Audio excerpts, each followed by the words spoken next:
Hola a todos, soy el Dr. Apari y les haré una serie de videos en los cuales pues trate de la infección de las uñas por hongos, tanto de las manos como de los pies. El término onicomicosis hace referencia a la infección crónica de las uñas por hongos, tanto de las manos como de los pies. Entre los hongos que podrían causar este tipo de infección vamos a tener los dermatofitos, los mohos y los hongos de tipo no dermatofitos.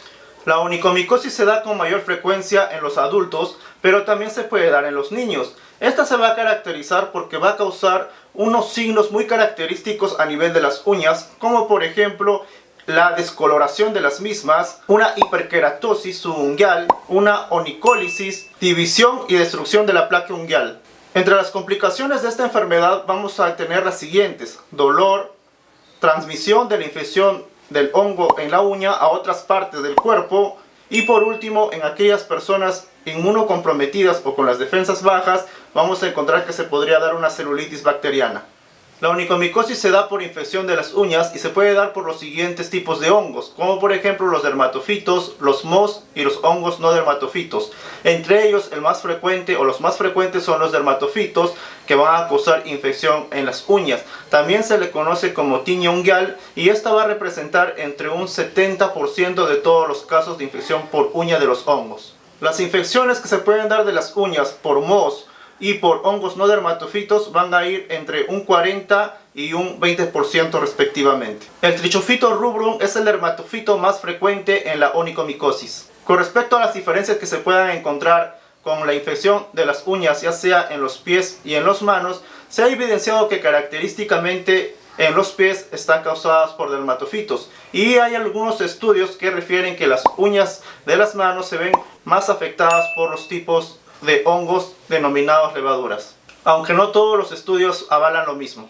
La onicomicosis se adquiere por contacto directo de la uña con el hongo, ya sea un dermatofito, un moho o si no un hongo de tipo no dermatofito. Esto se va a dar en contacto con el hongo en el medio ambiente o a través de la propagación contigua de una infección de la piel cercana a la uña. Lo que hacen los hongos es producir una sustancia que se denomina proteasa. Estas proteasas van a degradar la queratina que se encuentra en la uña y esto facilitará su invasión. Además, habrán otros factores que van a favorecer la invasión del hongo hacia la uña, como por ejemplo tener lesiones a nivel de la uña o alguna enfermedad de fondo en las uñas. Además, pues las uñas también se caracterizan por carecer de un sistema inmune de tipo celular, lo cual también pues contribuirá a la infección por hongos en las uñas. Otro mecanismo por el cual también se ha propuesto que las uñas son infectadas por los hongos o cómo esto se da es porque estos hongos van a producir unas biopelículas, los cuales pues favorecerá la infección de las uñas por los hongos. Estas biopelículas se van a caracterizar por evadir la respuesta inmune del paciente o del huésped y además también se caracteriza por que va a favorecer la resistencia a la terapia antimicrobiana. La onicomicosis es un trastorno global, el cual pues va a abarcar entre un 50 a un 60% de todo lo que serían las enfermedades de la uña.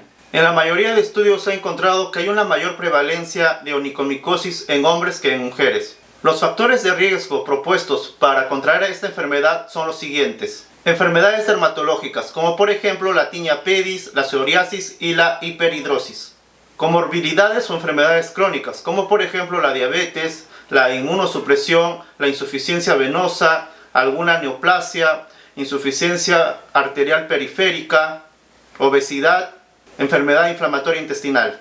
Exposiciones, traumatismos, mala higiene de los pies, deportes y actividad física, zapatos oclusivos, por ocupación que desarrolla la persona y el tabaquismo. Entre otros factores de riesgo vamos a tener la edad avanzada, contacto con otras personas infectadas en el hogar, predisposición genética, el hallux valgus, el síndrome de unidad unguial de marcha asimétrica. Por ejemplo, la onicomicosis desarrollada por la Candida albicans se va a relacionar con las manos húmedas persistentemente, lo cual podría ocurrir en ciertas ocupaciones, como por ejemplo en amas de casa o cantineros. Con respecto a las características clínicas o signos que se van a dar en la uña por esta infección, vamos a encontrar lo siguiente: decoloración de la uña, hiperkeratosis subunguial, onicólisis, división y destrucción de la placa unguial. Debido a los diversos signos que puede producir esta infección, vamos a clasificar según los signos en 3 tipos de onicomicosis. Vamos a encontrar la onicomicosis subungual distal lateral, la onicomicosis superficial blanca y la onicomicosis subungual proximal. La onicomicosis subungual lateral distal es del tipo de onicomicosis más frecuente que vamos a evidenciar en el paciente. Esta se caracteriza por una decoloración medio blanquecina, amarillenta o parda que se va a dar en la parte distal de la uña en una esquina. El dedo gordo del pie suele ser el sitio inicial de infección por este tipo de onicomicosis. Luego de esto el hongo se va a ir propagando por toda la uña, comprometiendo el ancho total de la misma. Luego de esto se va a ir propagando lentamente hacia la cutícula de la uña. La hiperkeratosis subungual y la onicólisis es muy común en este tipo. Lo que producirá la decoloración de la uña será los restos de queratina que se van a ir acumulando entre la placa unguial y el lecho unguial. La gran mayoría de onicomicosis distal subungual se van a dar debido al Trichophyton rubrum. El otro subtipo sería la onicomicosis superficial blanca, que se caracteriza por la presencia de unas manchas blanquecinas opacas que se van a dar en la superficie de la uña. Si no se llegan a tratar estas van a propagarse centrífugamente, comprometiendo toda la uña. Estas áreas blancas son blandas y van a producir lo que se denomina una escama calcárea al ser raspadas ligeramente por un bisturí o una cureta. La onicomicosis superficial blanca es generalmente producido por el Trichophyton mentagrophytes, pero también puede ser producido por las levaduras, por los Trichophyton rubrum o por aquellos hongos de tipo no dermatofito. Y por último, la onicomicosis subungual proximal, que es la menos frecuente y se caracteriza por perjudicar la parte proximal de la uña muy cerca a la cutícula de la misma, y esta infección se va propagando hacia el resto de la uña. Este subtipo es más común en aquellas personas que tienen un sistema inmune muy comprometido. Adicionalmente les voy a mencionar un subtipo más, que sería la onicomicosis distrófica total. Este término se usa para describir la destrucción total de la uña con un lecho unguial engrosado, rugoso, con restos queratóxicos. Este término se utiliza para describir la etapa terminal tanto de la onicomicosis subungual proximal como la distal lateral. Hay otros hallazgos que se pueden identificar, como los dermatofitomas y la melanoniquia. El dermatofitoma es una colección o acúmulo de hifas del dermatofito que se van a dar en la superficie de la uña. Esto se va a evidenciar como una banda lineal blanca, amarilla o naranja en la superficie de la uña. Un dermatofitoma puede disminuir la probabilidad de curación de la uña cuando se realiza un tratamiento oral.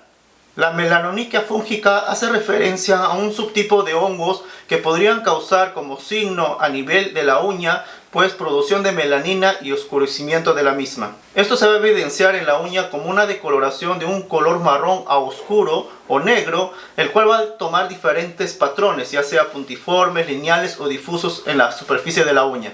Adicionalmente también se puede evidenciar distrofia de la uña.